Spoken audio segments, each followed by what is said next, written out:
Of course, we're always going to wonder what would have happened had Chadwick Boseman lived. What movie we could have gotten.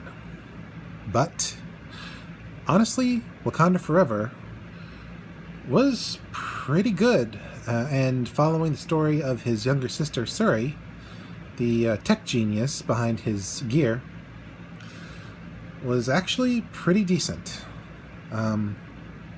First and foremost, I can't go into details, but let's just say parts of Suri's story hit me where I lived. And the story of Namor the Submariner, well,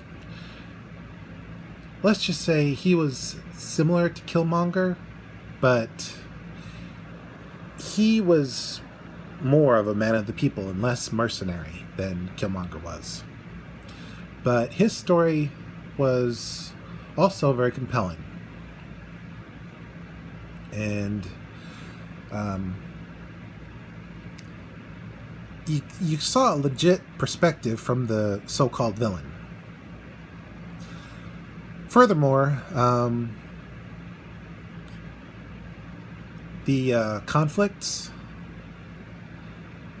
basically came from a place of real historical problems. What happens when one country gets a monopoly on certain types of technology, but other countries are starting to catch up? There's always conflict there, and this film explored that idea pretty succinctly. Not to mention a few other themes.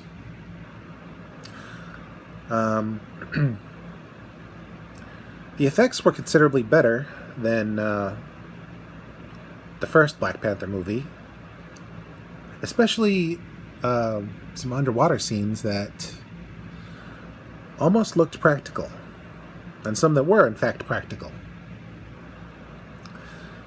The scenes for Black Panther in costume, fighting various enemies, were fast-paced, but not blurry. They took their time and put the detail in where it needed to be. The story itself was long, over 2.5 hours, but I didn't feel like it dragged. Maybe a few places could have been edited out, so overall it could have been slightly shorter, but honestly, the length wasn't a problem for me. The story was smooth and it didn't feel like a slog.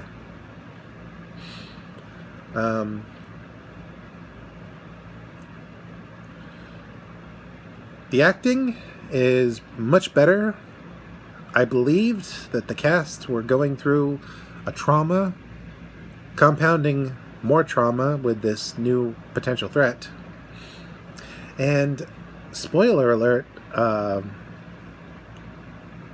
in case you don't want me to know, just skip ahead a few seconds, but I couldn't help but notice that Namor never talked to the target of his aggression. That person was always kept separate. And I have a funny feeling that was on purpose. Because it's easy to other someone when you don't actually talk to them. And I couldn't help but notice that kind of made Namor just as bad as the people he was trying to defend against from his childhood.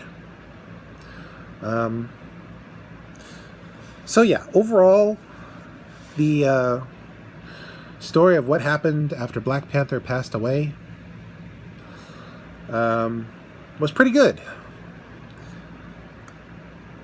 I can't wait to see where they take the story from here, especially after certain revelations at the end. No spoilers. And like I said, I think Chadwick Boseman would be proud of what was put together in his absence. Wakanda Forever is a good movie for everyone to see, no matter where they came from. Chadwick forever.